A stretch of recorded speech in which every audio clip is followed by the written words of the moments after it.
Evrópusambandi væri eins og að vera á reiðhjóli. Þú yrðir alltaf að halda áfram, annars myndir þetta. Það sem okkur þá stendur til boða, það er að segja ef Evrópusambandið myndi vilja okkur, það er það að taka þátt í Evrópusamrunanum.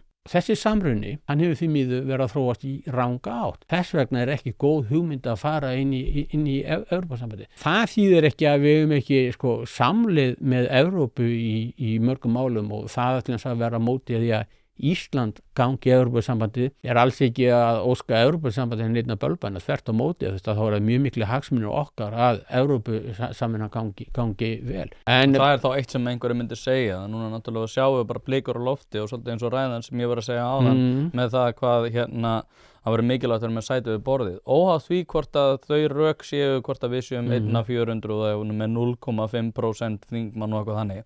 Þá erum við samt að horfa upp á það að Evrópusambandið virðist ekki ætla að svona virða samninga EES og ég meina kannski þá myndir þú segja, ég meina hvað ætlum við að fara að gefa eineltissegnum nammi bara út af því að hann var að berja okkur nægilega mikið. Hins vegar þá getum við hort á það bara svona real pólitískt að ef að þetta heldur áfram og ég meina hvað var að 70% af öllum okkar útflutning fer til Evrópu. Þetta minni, en já. Já, hvað sem það nú er, það er nú einhver slatti. Að þá erum við að horfa upp á þann veruleika að við þurfum þá bara kannski að ákveða út frá okkar hagsmunum, sérstaklega útflutningshagsmunum, hvort að við gætum verið utan þessa sambands. Og það er náttúrulega bara slagkraftur hins sterka valds. En aftur á móti þá myndi einhverju spyrja sig ætlum við þá bara að láta tolla hellast yfir okkur bara út af því að Þórður Pálsson og Tóti Hjartar eru svo ósammála það hvort að þetta sé okkur fyrir bestu.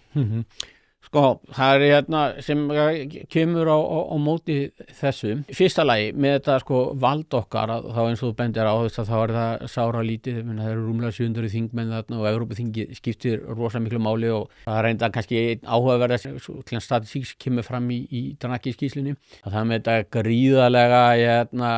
gríðalegu löggjöf sem hann kemur frá Evrópusambandinu. Hann tekur saman einhverja statistík og það er erfitt áttið nákvæmlega en á einhverju 8 ára tímabili þá eru lögin frá Evrópusambandinu 3-4 sinnum meiri heldur en frá Bandaríkjunum og þykir mér þó nóg líkalismann og lagafarganið í Bandaríkjunum. Þannig að Evrópusambandið Ralph Dahrendorf hann orðaði þá leið að ef að Evrópusambandið myndi sækjum aðild að sjálfu sér þá yrði Evrópusambandið hafnað í skorts og lýðræði.